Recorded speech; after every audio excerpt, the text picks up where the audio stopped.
Hello students, I hope you all are well.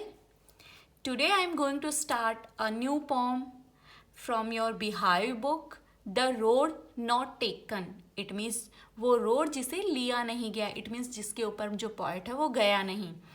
This poem is written by Robert Frost. ये Robert Frost के द्वारा लिखी गई है. He is an American poet. वो एक अमेरिकन पोएट है. Dear students, this poem also give us a message. ये हमें एक मैसेज भी देती है that in our life we have choice. हमें हमारी लाइफ में चॉइस मिलती है and it is completely depend on us that which we select. ये हम पर डिपेंड करता है कि हम क्या सेलेक्ट करते हैं. Before starting the poem, let discuss some word meanings. Insightfully, it means having or showing a very clear understanding. बहुत ही clear understanding होना, बहुत ही clear thinking होना. Ordinary, it means normal, सामान्य. Diverged, it means separate, विभक्त होना, अलग होना. Yellow would, it means पुराना जंगल. और हम कह सकते हैं जब ऑटम सीजन में जो ट्रीज की लीव्स होती है वो येलो में टर्न हो जाती है, येलो हो जाती है, वो भी होता है येलो वुड. उसे भी येलो वुड कहा जाता है जब पेड़ों की पत्तियां येलो हो जाती हैं. बेंट, इट मीन्स ट्विस्टेड, मुड़ी हुई. अंडरग्रोथ, वेजिटेशन, झाड़ियाँ, जो झाड़ियाँ होती है, जो वेस्ट प्लांट्स होते हैं. फेयर, इट मीन्स जस्ट, यानी अच्छी. Claim, a right to something, किसी चीज़ पर दावा करना कि ये मेरी है, या उसे चूज करना कि नहीं ये मेरी है. ग्रासी, कवर्ड विद ग्रास, घास युक्त यानी घास से ढकी हुई. Wanted wear, the road is not handled, it means घिसी हुई नहीं थी. जो रोड थी वो वॉन्टेड वियर थी, उस पर कोई गया नहीं था, बिल्कुल क्लियर दिखाई दे रहा था, ये घास बिल्कुल फ्रेश थी. वॉर्न, इट मीन्स एज्ड, घिसा हुआ. Equally, it means in the same manner, समान रूप से, समानता. ले in leaves, it means covered with leaves, पत्तों से ढकी हुई. ट्रॉडन ब्लैक, इट मीन्स पैरों से कुचली हुई. जब ये पत्तियाँ रोड पर गिर जाती हैं इन ऑटम सीजन, येलो होकर गिर जाती है, सूख जाती हैं, तब उनके ऊपर जब व्हीकल्स और लोग चलते हैं तो वो कुचल जाती हैं और ब्लैक चेंज हो जाती हैं. डाउटेड, फील अनसर्टेन अबाउट, किसी चीज़ पर संदेह होना, किसी चीज़ के लिए सर्टेनिटी ना होना. विद ए शाय, यानी आह भर के, दुख के साथ में. एजेस एंड एजेस हंस, काफ़ी लंबा समय गुजर जाने के बाद, it means after a long time. Less travelled, it means कम उपयोग में ली हुई, जिसका यूज कम किया गया हो. Now let's see the poem. This well known poem is about making choice. ये जो पोम है द रोड नॉट टेकन, जो रोड मैंने नहीं ली, ये हमें चॉइस देती है. जैसा नेम से ही पता लग रहा है कि जिसे मैंने नहीं लिया, इट मीन्स मैंने किसी दूसरी को चूज़ किया. And the choice that shape us, और चॉइस जो हमारे फ्यूचर को डिसाइड करती है, जो हमारी लाइफ को शेप देती है. Robert Frost is an American poet who right simply. जो रॉबर्ट फ्रॉस्ट है वो एक अमेरिकन पोएट हैं जो बहुत ही सिंपल थिंग्स के बारे में लिखते हैं, बट इनसाइटफुली, लेकिन बहुत ही क्लियरली, बहुत ही अंडरस्टैंडिंग मैटर वो लिखते हैं. About common and ordinary experience, बहुत ही कॉमन एक्सपीरियंस, बहुत ही सामान्य जो एक्सपीरियंस वो लेते हैं उनको बहुत ही क्लियरली वो एक्सप्लेन करते हैं अपनी पोएम्स में. Two roads diverged in a yellow wood. Diverged का मीनिंग होता है दो हिस्सों में बढ़ जाना. Yellow wood, as I told you, autumn season में जब येलो पेड़ हो जाते हैं कंप्लीट, तो जंगल के अंदर, पुराने जंगल में जब एक जो रोड है वो टू पार्ट्स में डिवाइड होती है. And sorry I could not travel both and be one traveller long I stood. जो पॉइंट है वो कहता है कि मैं माफ़ी चाहता हूँ, मैं एक सिंगल ट्रैवलर हूँ, इसलिए मैं दोनों पर एक साथ नहीं जा सकता था. No one can go at the same time on two roads. कोई भी नहीं जा सकता है एक सेम टाइम पर दो अलग अलग रोड्स पर. तो पॉइंट भी यही कह रहे हैं कि जो रोड थी वो जंगल में जाकर टू पार्ट्स में डिवाइड हो रही थी. मैं किसी एक को ही सेलेक्ट कर सकता था क्योंकि मैं सिंगल पर्सन था, तो मैं दोनों पर नहीं जा सकता था. लॉन्ग आई स्टूड, लंबे समय तक मैं खड़ा होकर देखता रहा, and look down one as far as I could, और उनमें से एक रोड को, टू पार्ट्स में डिवाइड थी, एक रोड को मैं काफ़ी लंबे समय तक, जहाँ तक मैं देख सकता था, जितनी दूर तक मैं देख सकता था, देखता रहा। To where it bent in the undergrowth, जहाँ पर वो मुड़ रही थी। अक्सर जो रोड है वो जब हम खड़े होते हैं तो जहाँ तक स्ट्रेट होती है वहाँ तक हमें दिखाई देती है।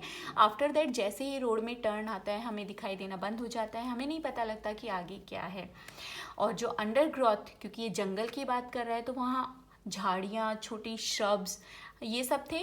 तो जहाँ रोड मुड़ रही थी, जहाँ पर श्रब्स और जो अदर वेजिटेशन थी, उसके बाद में मैं उसे नहीं देख पा रहा था। तो जितनी दूर तक मैं देख पा रहा था, जहाँ वो मुड़ी हुई थी वहाँ तक मैं उसे देख पा रहा था। काफ़ी लंबे समय तक पॉइंट वहाँ पर खड़ा होकर देखता रहता है कि मैं इनमें से कौन सी सेलेक्ट करूँ। Then took the other just as fair, फिर जिसको वो देख रहा था उसे छोड़कर वो जो दूसरी थी, टुक द अदर, इट मीन्स वो जो दूसरा पार्ट था, उसका दूसरा भाग था, उसको वो सेलेक्ट करता है, उसे वो चूज़ करता है, जो कि बिल्कुल वैसी ही अच्छी थी, जस्ट एज फेयर, वो भी उतनी ही अच्छी थी। And having perhaps the better claim because it was grassy and wanted wear, और मुझे लगा कि शायद, परहैप्स मीनिंग होता है शायद मैंने बहुत ही बेटर क्लेम किया था, मेरी चॉइस बहुत ही अच्छी थी, क्योंकि ये जो दूसरी रोड थी ये ग्रासी थी और वॉन्टेड वियर, इट मीन्स कम घिसी हुई थी, इस पर ज़्यादा लोग गए नहीं थे, बहुत ज़्यादा इस पर घास उगी हुई थी। Though as for that the passing there he warned them really about the same, यद्यपि थोड़ी दूर जाने के बाद में जब वो उस रोड के ऊपर जाता है, पास करता है उसे थोड़ा, तब उसे फील होता है कि ये जो रोड है ये भी उसकी जैसी ही है। इट मीन्स इसे भी उतना ही यूज़ किया गया है जितना कि पहले वाले को किया गया था, जिसे वो खड़ा होकर देख रहा था। And both the morning equally ले, मॉर्निंग के समय पर दोनों ही जो रोड थी वो समान रूप से पत्तियों से ढकी हुई थी। ऑटम सीजन में लीव्स गिर जाती हैं सूख कर पेड़ों से, तो दोनों ही जो रोड थी वो इक्वली ले थी, इक्वली पत्तों से ढकी हुई थी। In leaves no step had trodden black, as I told you, trodden black का मीनिंग होता है जब पत्तियां गिर जाती हैं उनके ऊपर चलने से वो ब्लैक हो जाती है, तो वो ट्रॉडन ब्लैक नहीं हुई थी। जो लीव्स थी उन पर कोई स्टेप, मतलब कोई गया नहीं था उस रास्ते से, और वो बिल्कुल भी ट्रॉडन ब्लैक नहीं थी। Oh I kept the first for another day yet knowing how way leads on to way, अरे जो मैंने फर्स्ट रोड थी उसे किसी अनादर डे के लिए छोड़ दिया। इट मीन्स पॉइंट कह रहा है कि मैंने सोचा कि ये जो फर्स्ट है जिसे मैंने सेलेक्ट नहीं किया है, इस पर मैं किसी और दिन यात्रा करूँगा। येट नोइंग, ये जानते हुए भी, how way leads on to वे, कि कैसे, हम नहीं जानते कि जो रोड पॉइंट ने सेलेक्ट की है मे बी वो भी आगे जाकर टू पार्ट्स में डाइवर्स हो जाए। ये तो पॉइंट भी नहीं जानता था और हम भी नहीं जानते, तो हो सकता है कि उसे दोबारा किसी एक को चूज़ करना पड़े और दोबारा कभी वो वहाँ पर आए ही नहीं। ये जानते हुए भी वो उस रोड को किसी अनादर डे के लिए छोड़ देता है कि मैं किसी और दिन इस रास्ते पर जाऊँगा।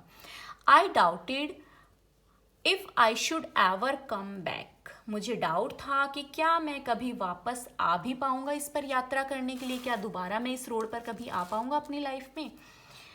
I shall be telling this with a shy, somewhere ages and ages hence. It means सालों बाद में, जब बहुत टाइम, युगों बाद में, बहुत समय बीत जाएगा, उसके बाद में मैं ये जो बात है कि मैंने टू रोड्स में से किसी एक को सेलेक्ट किया था, एक को अनादर डे के लिए छोड़ दिया था, ये बात मैं आह भरते हुए यानी दुख के साथ में बताऊंगा। डियर स्टूडेंट्स, हमें लाइफ में चॉइस लेनी होती है। Like after 12th you will choose a career, 12th करने के बाद में आप कैरियर चूज़ करेंगे, आप आर्ट्स लेंगे, कॉमर्स लेंगे, साइंस लेंगे, और उसके अकॉर्डिंग आपका फ्यूचर डिसाइड होगा।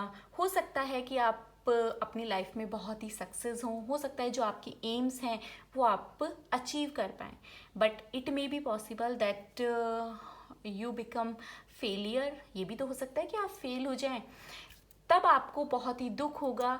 तो जो राइटर है, जो पोएट है, वो भी यही कह रहा है कि हो सकता है कि सालों बाद में मैं आह भरते हुए दुख के साथ में ये बात बताऊं लोगों को।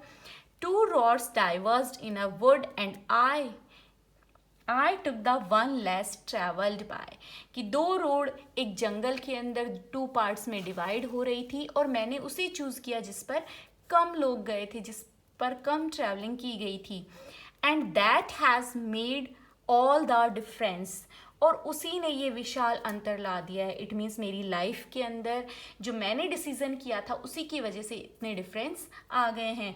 मे बी मैं एक सक्सेसफुल पर्सन होता, अभी प्रेजेंट में है रॉबर्ट फ्रॉस्ट, हम सब उनकी पोएम्स को पढ़ रहे हैं, it means he is famous, but may be हो सकता था कि अगर वो अदर रोड चूज करते तो उन्हें ऐसी सक्सेस ना मिलती। So dear student, this poem give us a message that we have to take choice in our life. Now let's see the rhyme scheme of this poem. For rhyme scheme we have to see the last word of the poem. Like two roads diverged in yellow wood, the last word is wood. So according to the sound, we give it a name, A. Both, this is different from wood, we will give it B. Wood stood, the sound is similar, so again we put here A. Stood could, here is again A. And both undergrowth, the sound is similar, so B. So the rhyme scheme of this poem is A, B, A, B. If you will see, all the paras have the same rhyme scheme. अगर आप देखेंगे तो सभी जो para हैं उनकी rhyme scheme है वो same है.